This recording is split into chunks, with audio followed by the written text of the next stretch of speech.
човек отказва в момента да ни даде касов бон, номера на колата, номера на автомобила. Дадете ли касов бон?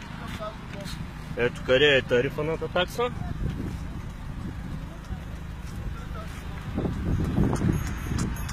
Искаме да получим касов бон от таксито. Вие нямате право по закон да карате такси и да ни издадете касова бележка. По закон сте длъжен да ни издадете касов бон след дестинация. Спряхте на, платихме ви пари.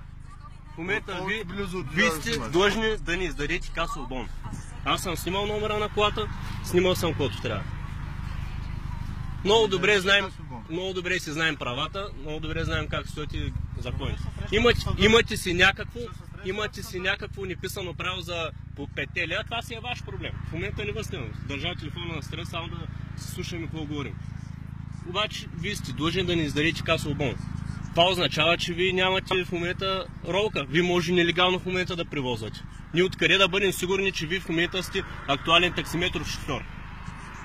Откъде да знаем, че в момента вие дето на заплашахте тук с някакъв крив лоз, ти ако си мислиш, че изкарай кривия лоз, ти ако си мислиш, че той ще ти помогне, направо ще убием тук от бой, той крив лоз, кой ще ти помогне? Изкарай лозка. Просто дай един касов бон, за да си тръгнем по пътя и това е. Какво толкова с една касова бележка? Нито искаме парите обратно, нито нищо искаме, просто касов бон да ни изкарате, както си е по закон, така си е по закона, разбирате, вие не сте над закона. Никой не е над закона. Кой сте вие, че вие сте над закона и няма да ни изкарате в момента една касова бележка? В момента вие си губите вашето време, дед викате, че заеди си колко време, колко си пари сте щели да направите и тем подобни, 5 лева не били пари. Дайте касов бон, да си вземем багажа и да си тръгваме.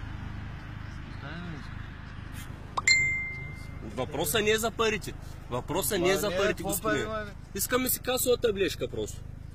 Защото ни даваме касовата бележка и ни връщат парите. Разбирате ли как стои работата? Ще дадем и ще си вземем парите обратно. Няма касова бележка. Вземете ги парите, вие сте си ги изкарали. Вие сте си ги изкарали. Не, за какво? Защо ми са молите? Добре, вземете. Добре, вие сега искате да дадете пари вместо касова бележка. Защо?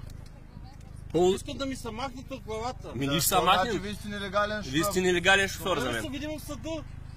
Ма защо трябва да се виждаме в съда? Дайте просто една касова бележка и си ходим. Какъв съд? Защо трябва да се стига до съд изобщо? Каква касова бележка искаш за 150 метра да те закарам? Каква касова бележка искаш?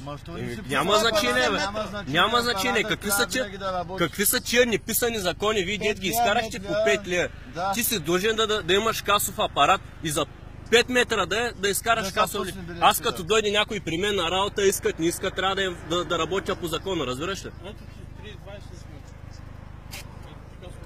Добре, мерси.